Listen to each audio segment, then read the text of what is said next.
Jadilah murid. Number two. Nomor 2, Fill your life with the word of God. penuhilah hidupmu dengan firman Tuhan. Number three. Nomor 3, Be filled with the Holy Spirit. dengan Roh Kudus. Number four. Nomor 4, Pray for mission guidance. berdoalah untuk tuntunan misi. Number five. Nomor 5, Find your disciple on the mission. temukan muridmu di ladang misi. Number six. Nomor 6, Make a disciple. buat murid, ciptakan murid. Number seven. Nomor 7, Help your disciple ya bantu muridmu to make another disciple. untuk menjadikan murid yang lain. Listen carefully. Dengarkan baik-baik. Number eight. Nomor 8, Very important. ini sangat penting. Okay, take your left hand. Show me. Buat tangan kiri begini. You say me, Katakan saya, my disciples. my disciple, muridku. Okay, me and my disciples. Saya dan murid-muridku. Okay, look here. I am making a disciple. Lihat, ya, saya menciptakan murid. I am helping my disciple to make other disciples. Saya membantu murid saya untuk memuridkan murid yang lain. They too make another disciple. Yang dua murid ini menciptakan murid yang lain. And they three make another disciple. Dan yang ketiga ini setelah jadi murid memuridkan murid yang lain. Listen, first generation disciple. Ini adalah generasi pertama murid. Second generation disciple. Jadi generasi kedua murid Kristus. Third generation disciple. Murid generasi ketiga murid Kristus. Fourth generation disciple. Generasi keempat murid Kristus. Me and my four generation disciples. Saya dan keempat generasi murid Kristus.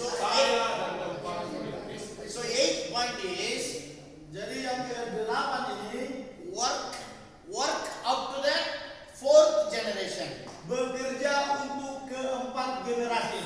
Multiply disciples up to the fourth generation. Jadi bergandalah sampai 4 generasi. Okay? So in short, you say me and my four generation disciples. Jadi dengan teriak ya, saya dan 4 generasi murid. Exactly. Okay. Now, point number 9. Sekarang nomor 9. You got 2 or 3 or 4, 5 generation disciples. Jadi saudara ini dan memiliki 1, 2, 3, 4 generasi. You should come together.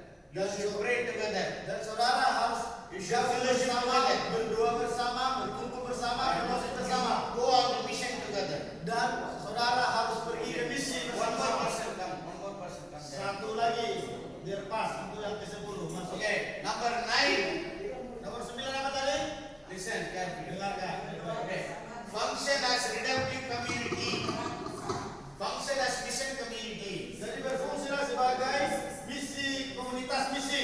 Point number 9. Function as mission community. Jadi berfungsilah sebagai 3 people together do 3 or 4. komunitas Take misi. around. Jadi kalian juga buat 3. Nah, katakan Function as mission community. berfungsilah sebagai komunitas misi. Berfungsi sebagai komunitas misi. This is your church. This is your house church. This is your mission church. Jadi inilah gerejamu, inilah ya, komunitasmu. Last 10th point. Yang terakhir, 10. Now you have many disciples. Sekarang saudara sudah banyak murid. You have to look for mission leaders who are called by God as leaders. Dari komunitas ini engkau periksa, lihat siapa dari antara mereka jadi pemimpin misi. Select leaders. Ya, jadi pilihlah pemimpin yang dari komunitas itu. Train them separately.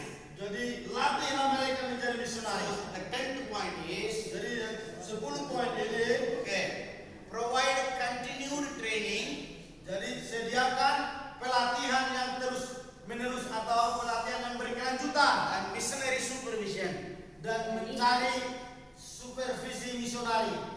Okay, if you want to multiply more disciples, more movements, you have to keep training people and keep supervising.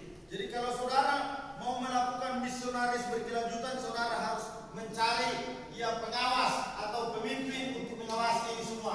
Okay, did you understand? Sudah mengerti? This is the summary of our whole training. Jadi itulah ringkasan dari seluruh training. lagi kita berdua bersama. Okay. Listen carefully. Come. Dengarkan baik-baik Bapak Ibu. Just few minutes. I'm done. I'm going. Saya akan selesai. Hanya beberapa menit aja. I am being disciple. Katakan, ya, saya menjadi seorang murid. I'm studying the word of God, obeying all the teachings of this. Just listen. Oh, dengarkan saja dulu aja di Sit, situ. sit, sit and listen. I am filling my life with the word of God, studying the teachings of Jesus. Saya memenuhi diri saya dengan firman Tuhan, belajar pengajaran Yesus Kristus. I'm yielding my life to Holy Spirit, listening to Holy Spirit, Saya tunduk kepada Roh Kudus dan dipimpin oleh Roh Kudus. praying for guidance and where to go, where to share gospel. Berdoa untuk tuntunan oleh Roh Kudus kemana saya dan kepada siapa saya berbagi The firman. Holy Spirit is giving me some connection, some guidance. Supaya Roh Kudus memberikan kepada saya koneksi dan tuntunan This kepada is siapa important. saya. You have to target a particular village, street, or area, or town, or island. Target an unreached people group. Jadi saudara harus punya target sasaran, ya, yaitu sebuah grup, sebuah pulau, sebuah komunitas orang-orang yang belum terjangkau oleh Everybody firman. say, repeat after me. Dan semua orang berkata, ikuti saya. UPG, UPG, unreached people groups. Unreached People Groups. Who are unreached people groups? Siapakah grup orang-orang yang belum terjangkau Any ini? village, any town, any island, any place, less than 2% committed disciple means unreached. Bisa di pulau-pulau, bisa di sebuah komunitas suku, bisa suku bangsa. Kalau hanya 2 orang yang dalam setiap grup ini, Kurang kurang dari. dari 2 orang, nggak ada yang percaya Yesus, berarti belum terjangkau. Yes. Because if committed disciples, at least 2% means they will continue to spread the gospel, make more disciples. They will reach the whole place. Paling tidak kita harus dapat 2 dan mereka menjadi pemimpin, menjadi murid, mereka akan menyebarkan firman di If sana. less Yes. than 2%, they cannot do mission, so they need outside help. Jadi kalau tidak ada ya 2% atau 2 orang dari suku itu belum terjangkau. For example, this is my unreached area, okay? Contohnya inilah daerah yang belum terjangkau itu. I am sharing